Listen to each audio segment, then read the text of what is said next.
চলুন না একটু সৈকতে ঘুরে আসি দুজনে। দেখবেন আমার সঙ্গে ঘুরলে আপনার মন ভালো হয়ে যাবে। কমলাকান্তের সঙ্গে ঘুরে কারো মন ভালো হয়নি এমন নজির কিন্তু ম্যাডাম। তোমার সাহস তো কম নয়, তুমি আমার স্বামীর সামনে আমাকে নিয়ে ঘুরতে যাওয়ার অফার করো।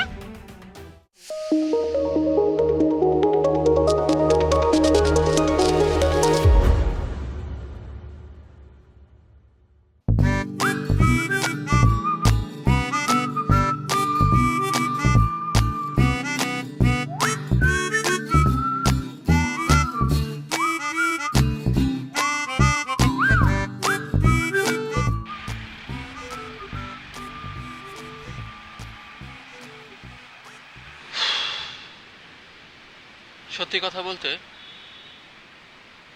আমার না সেলফ রিয়েলাইজেশন হয়েছে, তাই আমি আমার ব্যক্তিগত আইনজীবীটিকে বিদায় করে দিয়েছি। না, তার মানে এই বলছি না যে তুমিও কমলাকান্তকে বিদায় করে দাও, এটা তোমার পার্সোনাল বিষয়। আমি তোমাকে একটু বুঝতে চাই, শুধু তোমাকে একটু বোঝার চেষ্টা করতে চাই।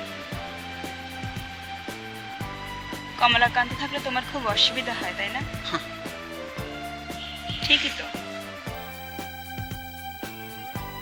তুমি যদি কোনো মেয়েকে এভাবে ঘরে এনে রাখতে, আমারও তো খারাপ লাগবে।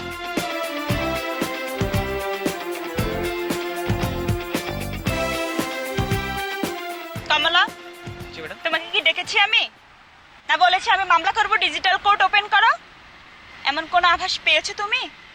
ও বুঝেছে, আপনার স্বামী আপনার মন এতটাই খারাপ করে দিয়েছে যে আপনি ইমোশনাল হয়ে পড়েছেন, তাই তো? নো প্রবলেম, চলুন না একটু সৈকতে ঘুরে আসি দুজনে। দেখবেন আমার সঙ্গে ঘুরলে আপনার মন ভালো হয়ে যাবে। কমলাকান্তের সঙ্গে ঘুরে কারো মন ভালো হয়নি এমন নজির কিন্তু ম্যাডাম।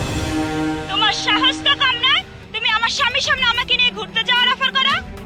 এই, তোমার কত টাকা বিল হয়েছে? হ্যাঁ, সব হিসাব দাও, আর এক্ষুনি টিকিট কেটে বস্তি ছেলে বস্তিতে ফিরে যাও।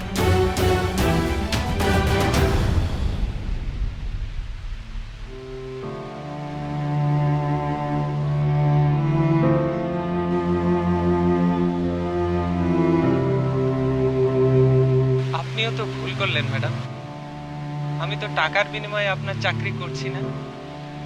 আপনি তো ভালো করেই জানেন ম্যাডাম, সেই বঙ্কিমচন্দ্রের আমল থেকে কমলাকান্তদের ওই আফিমের টাকাটুকু জোগাড় হয়ে গেলেই আর কিছুই লাগে না, একটা কুঠারিও লাগে না ম্যাডাম।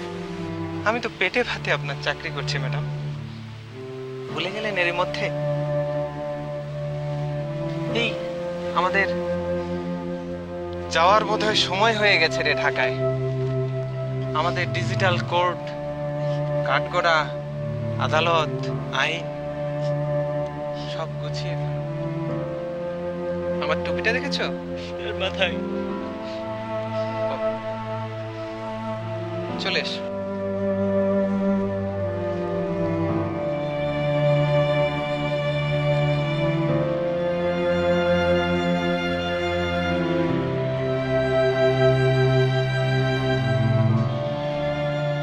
থাক, কেঁদো না, যা হবার হয়েছে।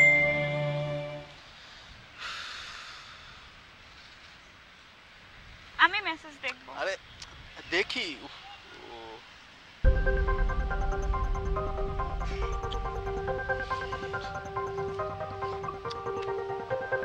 কমলা, কমলা, কমলা!